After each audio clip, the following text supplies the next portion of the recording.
What is going on, everyone? Nico Lind here, and I'm coming at you with a little bit different of a video than I usually film.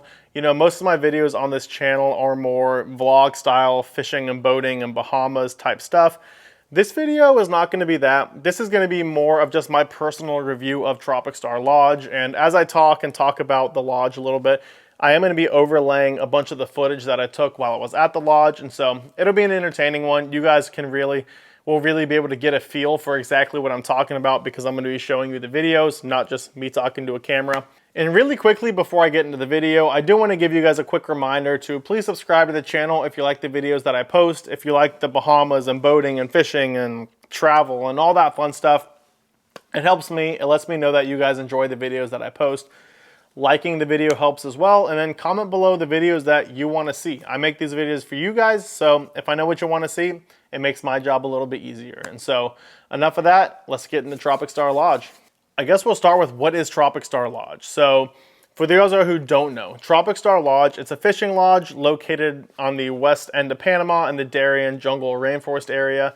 And that area of the rainforest is extremely dense and mountainous. So much so that it's actually the reason that you cannot drive in a car from South America to North America. It's just too dense and mountainous to put a road through. And so this lodge is located smack dab in the middle of that jungle. And so inline, you cannot take a car to get there. It's a hard place to get to, which adds to the overall allure of it, in my opinion, because once you get there, you really feel like you're out and, really a whole nother world. And so the process of getting there is you have to take a small plane from Panama City. I think we flew in Kodiak 100s and then Cessna Grand Caravans.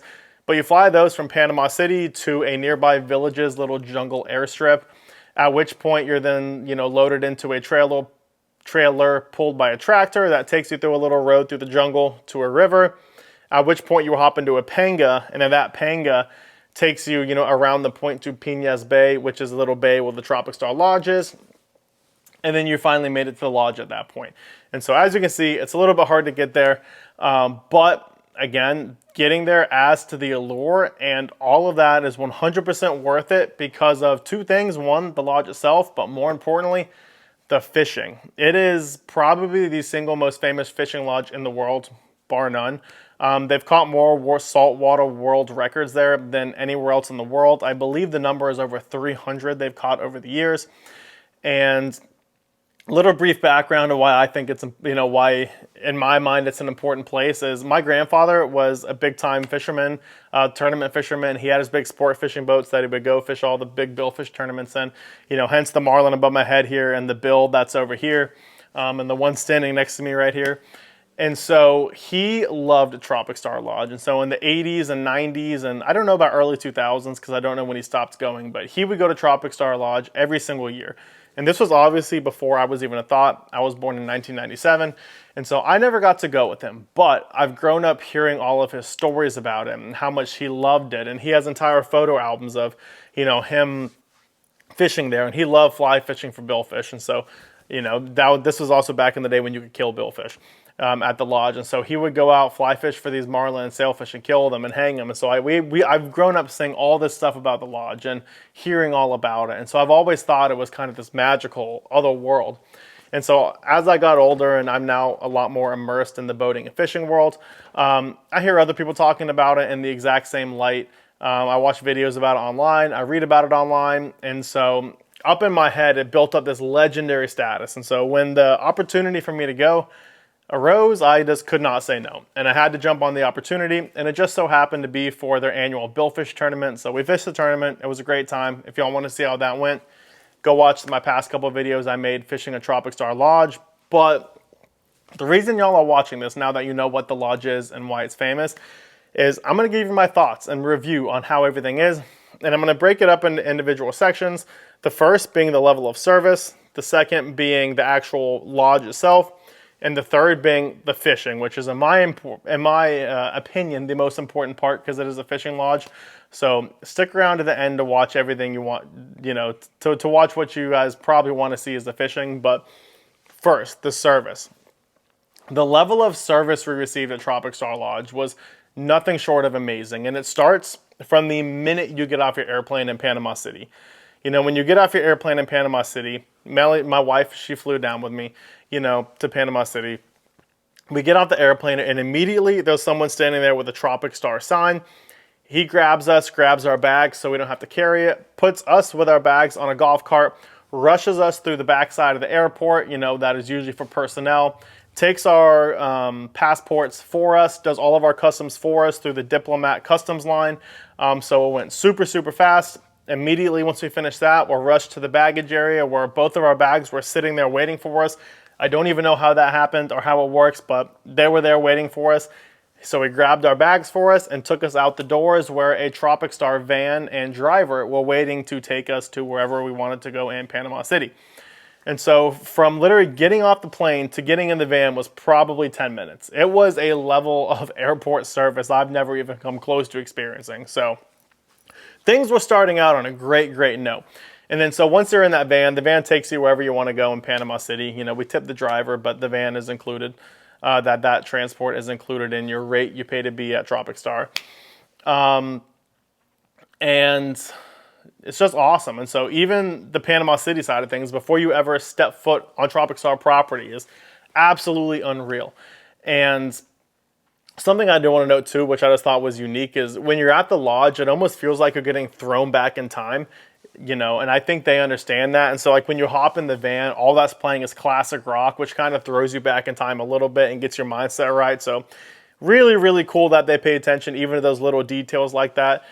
But next is the service at the lodge, which was, again, nothing short of spectacular. You know, from the minute you step foot there, you know, on the dock, you walk down the dock and, you know, you go sit up at the Marlin Bar, which is the little bar next to the dock, which is kind of where your quote-unquote orientation is, where they tell you how everything works. The bar's open. You can go get a drink. It's charged exactly to your room.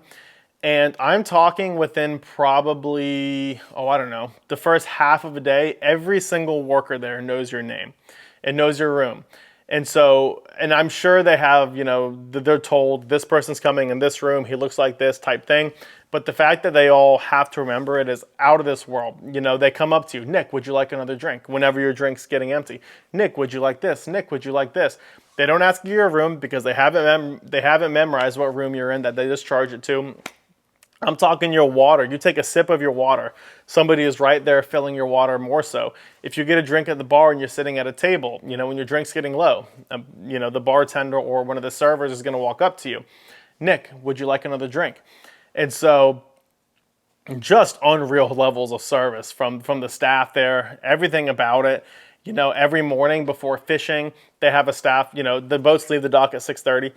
And so they have wake up call at 5:45. And so every morning your wake up call is somebody knocking on the door with a full tray of coffee. You know, so they bring it straight to your room. You tell them what you want and they'll make it right there in front of you. And then they have breakfast at 6, and it's much of the same thing. You know, you go in, they know exactly who you are. Sit at this table, what do you want to eat? This, cool. And they know you're out there to fish and get off the dock by 6:30. So the food order comes out in literally like 7 minutes. So that way you have time to get down to the dock and be off the dock by 6:30. You know, I could keep going on with the examples here, but the point being, I mean, it's expensive to go to Tropic Star Lodge. There's no getting around that. But even if you don't like fishing, if there's no other reason to pay for that price to go to the lodge, it's because of the service. The service, it was probably the single best service I've ever received at any resort or anything, which, you know, this is going to sound like I'm tooting my own horn, but I'm not. But I've done a lot of traveling. I've been around to a lot of places. And so it means something when I say this place had better service than anywhere I've ever seen in my life. It was really, really, really impressive. And so that's the service. And if you guys can't tell, I'm a huge fan of Tropic Star Lodge. And if any of you guys are thinking about going there or have been on the fence of whether or not it's worth it, worth spending that kind of money, I'm telling you right now, it's worth it. Do yourselves a favor and book the next available week or days that, you know, work for you, because you're going to come back thinking that that was the trip of a lifetime, and you're going to be looking for ways that you can get back for another trip soon. It's that awesome. And so I know the reason I say that is because you can hear the passion I'm talking with about it and how much, you know, I loved it. And so Next, I want to move on to the resort, you know, the lodge and resort property itself, which is, again, spectacular. It's nothing short of, you know, what it's been built up to be in the media and everything like that. You know, it's an older resort. I believe it was started back in the 60s, I want to say. And so it's had time to really grow into itself. The vegetation, being in a rainforest, grows very fast. And so it doesn't look like something that was built and like everything is still growing up around it. It looks established there. It's nestled in the jungle nicely. And so it gives it a really, really awesome feel. And it's not like there's a big hotel building with rooms. There's little villas and buildings scattered around the property, all of which have views out over the bay, which is really nice. And so it doesn't look like a developed place. It looks like a jungle with just a couple buildings scattered throughout it, which is really, really cool. And it is completely self-sustaining, which I thought was really cool to see. The first day we got there, one of the things that we were given the option to do was to kind of sit down and talk about the history of Tropic Star Lodge and the area, and then get a full tour of the lodge, which I did, and I'm going to highly recommend any of you guys watching this video to go do. It's well worth your money. And so, but because it is such a remote, or not even your money, because it's included, it's well worth your time. But because it is such a remote lodge, and getting stuff there is hard, everything is self-sufficient there. You know, they fish on a fleet of 31 Bertrams, which, if you know boats, you know they quit making those in the 80s. So they're all quite old boats. And so since those boats are the lifeblood of the lodge, they have to be ready to run every single day. And so at the lodge, they have a fully stocked parts department and service department, which is better stocked than any I've ever seen here in the States before. It's outrageous. And on the tour, you know, it was even told to us, like, we have to have every boat ready to go every single day. And so we have to have 6, 7, 8 spares of every single little part for every single boat. And every 2 months they take in, you know, they have their inventory. Every 2 months they go and they reorder everything that they use. And so it's super, super cool. And just, it was really cool to see that. And then they have their own little boatyard area set up on the corner of the beach with a rail system. So at high tide, they can get these boats up on land to do any work they might have to do, whether it be, you know, they can change the props in the water, but painting the boat or repairing the running gear or whatever it might be. And so I'm putting some videos on the screen right now, but all that's done in-house. And they even, back in the day when the boats had Detroit diesels, now they all have Volvo power. But they used to have Detroits in them, little Detroits. They used to even make their own props at the in the little woodworking shop area they have. They had a little anvil that had the pitch of the blade, and so, you know, they would pound the blade into the proper pitch. And I guess it was their own pitch that they developed for their uses there, fishing the Gulf of Panama. And so it became famous as the Tropic Star pitch for these 31 Bertrams. All the woodworking, all the wood is sourced on the property. I think he said they have 15,000 hectares of land. I don't know what the conversion is from hectares to acres. I'll put it on the screen somewhere right now. So they have quite a bit of land. And being in a rainforest, quite a bit of trees. And so on the property, they have their own wood mill where they can cut down trees and mill their own wood to build whatever they want. And so we were walking through it, and they actually have a bunch of, they were building furniture when we were there. They do all, you know, they build all the houses from the wood right there. And so when we were there, they had stacks of these boards of basically 2x4s and, you know, 2x6s and 2x8s and all that sort of wood. And so I asked, you know, what kind of wood is this? And was told, oh, it's something. It's basically teak is what it is. And so I'm like, oh my God, this teak is worth its weight in gold in America, because teak is quite expensive here in the United States right now. And they're like, really? I'm like, yes, it's very hard to get due to trade embargoes and all that other stuff. And he's like, we have so much of it, we don't even know what to do with it. And so they just have these piles of this teak hardwood laying around where they build all their furniture out of, all the little huts, and not huts, but the villas and the lodging is made out of it. The bar is made 100% out of teak, and I'm showing you guys videos right now. It's really, really cool. And then on the fishing side of things, they have a fully stocked tackle room where they have employees dedicated to nothing but working in that tackle room and making sure that the fishing tackle is 100% ready to go every single day. You know, this is not a I mean, it's a very casual lodge, but it's not a lodge for casual fishermen. You know, people go here to catch giant marlin, hundreds of pounds, black marlin, blue marlin. It's very, very serious fishing here. And so they have to have equipment ready for very, very serious fishing. And that equipment has to meet the expectations for the people who are paying thousands and thousands of dollars a week to be there to fish for these big fish. And so they fish a bunch of Tiagras. You know, Shimano Tiagras are their reels they fish. They put new line on every single reel there. I want to say it was once a week or once every 2 weeks. And so the lodge, believe me, they spend the money it takes to have this place running at absolute, you know, extremely high levels. It was insane. It's absolutely insane. And you know, when I mentioned it earlier in this video, but when you're on the property, you truly do feel like you're just getting thrown back in time to a time when nothing else matters. You know, there's no internet out. Oh, they have Starlink, so you do get Wi-Fi in the bars and in the rooms, but there's no cell service or anything like that. You know, you are way out there, and you're fishing on boats that are at a minimum, you know, 35, 40 years old. And so that adds to this whole feeling of being thrown back into the past. And it's just out of this world. You know, like I said a second, if you guys can't tell, I am in love with Tropic Star Lodge. I am looking for a reason to get back there, or a time to get back there, and I'm already kind of planning my next trip there after having just completed my first trip. It's that kind of place where once you go, you want to keep going. And one thing I failed to mention back when I was talking about service relating to that is a lot of the people who go to Tropic Star Lodge, they're all repeat people. And so when you arrive, it's not like, oh, welcome to Tropic Star Lodge. Here's this, here's this, here's this. It's, oh my God, welcome back. You know, good to see you again. How's the family been? How's the kids been? Oh, last time you got this, what, you know, you caught this big black marlin. What's the goal this time? And so they really make it feel like it's a family for everyone there. And, you know, when you leave, you know, I told him, like, listen, I'll be coming back. He's like, awesome. Welcome to the Tropic Star family. See you next time. Like, it's really cool. It really makes it feel like a community rather than some resort that you're paying thousands and thousands of dollars to be there and be pampered. They make it really feel like a family, and it's really, really awesome. And so going back to the actual property itself, just a little overview of what they have. They have the main dock. All the boats stay the night on mooring balls, and then in the morning they all back up to the dock and they pick you up there. And so that one main dock, that's all they have. They are building another one off to the side. I don't know what it's for yet, but we're going to find out here soon as it gets finished. They have the Marlin Bar, which is the bar that's right at the top of the dock on the beach right there.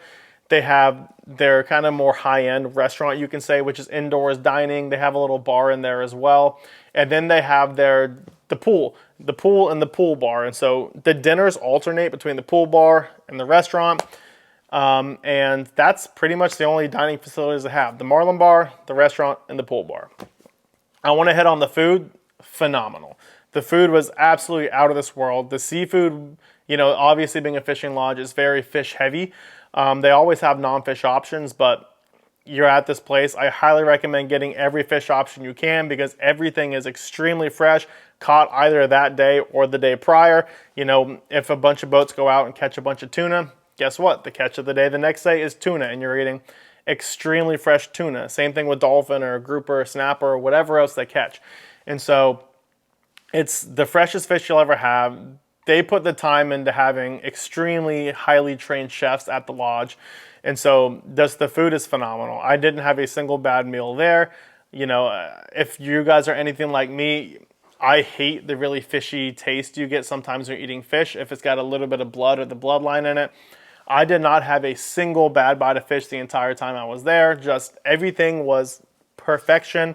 And again, you'd expect so with a place that you're paying thousands and thousands of dollars a week to be there. But even then, it still completely blew my expectations. And so just a really, really awesome place. And one last thing about the grounds before I get into the fishing is that if you're not a huge fisherman, there's still a lot for you to do there. They offer a lot of shore-based activities, kayaking, dock fishing, hiking, mountain biking, exploring the nearby villages. You can do a whole sea turtle rescue thing there. So, you know, if your wife wants to go and she's not big into fishing, you know, maybe she comes, fishes for a day, but there's still plenty of stuff for non-fishermen, you know, to do at the lodge. There's a spa. They're building a fitness center.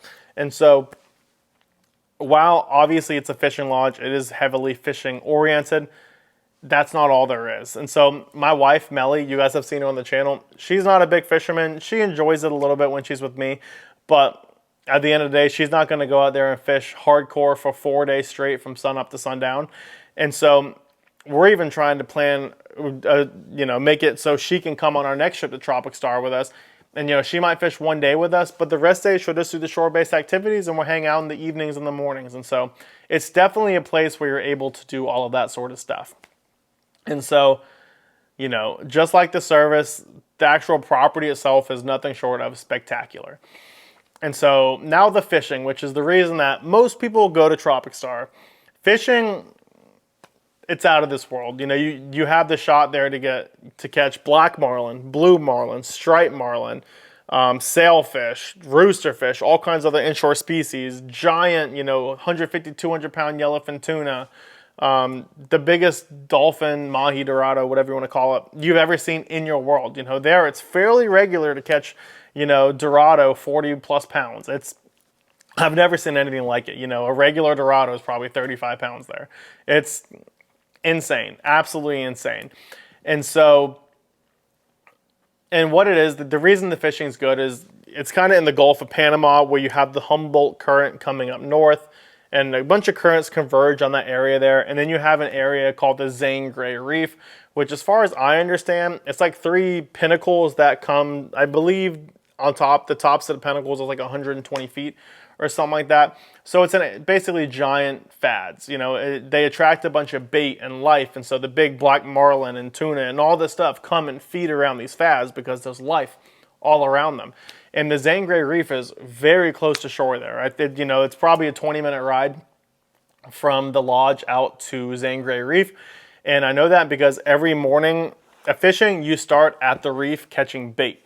Live baiting is a huge part of the fishing here. You use little, bonita, little tuna, that sort of stuff, mackerel. And so literally you leave the dock, you head out to Zane Grey Reef, you fish little planers or little plugs or whatever it is to catch a bunch of little tuna. Each boat has 6 tuna tubes, so usually we would fish until we had all 6 tuna tubes completely full, and then we'd also catch a couple extras to have some dead bait and also to cut up to make some extra belly baits if we needed it, if the bite was hot with the sailfish. And so then after that, a lot of times for black marlin, they'll just put live bait out immediately there on the reef because black marlin, unlike blue marlin, will come in a lot shallower and closer to shore to feed. Whereas blue marlin tend to stay way offshore, kind of doing their own thing. And so just the fishing is, it's the best in the world. There's no other way to put it. As I mentioned at the beginning of this video, this place has more saltwater world records than any other lodge in the world, bar none, period. As I said, I want to say it's somewhere in the low 300s. I forget the exact number, but they've caught somewhere over 300 world records there. It's outrageous. And again, you have the opportunity to get, during the hot billfish time, it's pretty easy to get a grand slam, during our tournament there. I know one boat, and I think maybe another one ended up catching a grand slam on the last day with a black marlin, a blue marlin, and a sailfish, which is awesome. Being able to catch, here in Florida, you can catch grand slams, but it's with white marlin, blue marlin, and sailfish. White marlin and sailfish, they're an exciting fish, but nowhere near as exciting as the blue marlin. So to be able to catch a grand slam with a blue marlin and a black marlin is outrageous. Awesome. It's out of this world insane. And it's not terribly hard to do so either with the bite there. Our week for the tournament, I will say the bite was fairly slow for our week. But even then, as a fleet, the fleet probably still released 20 to 30, maybe a little bit north of 30 billfish.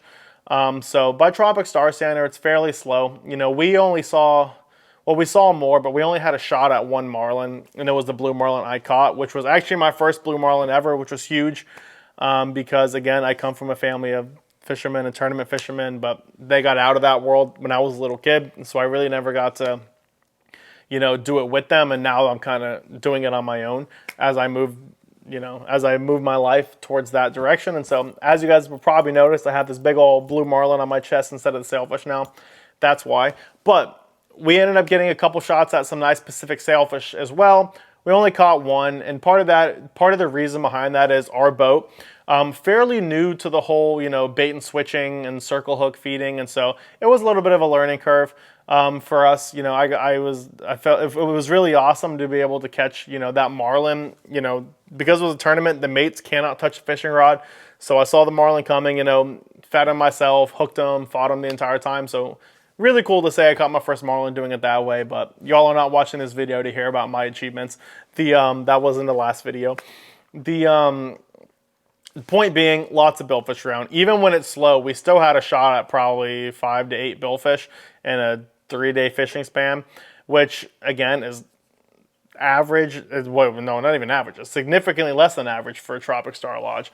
You know, there are days when people will catch, you know, 4 black marlin in a day and add on a bunch of Pacific sailfish. During summer and the height of sailfish season, they'll catch 15, 20 sails a day, no problem whatsoever.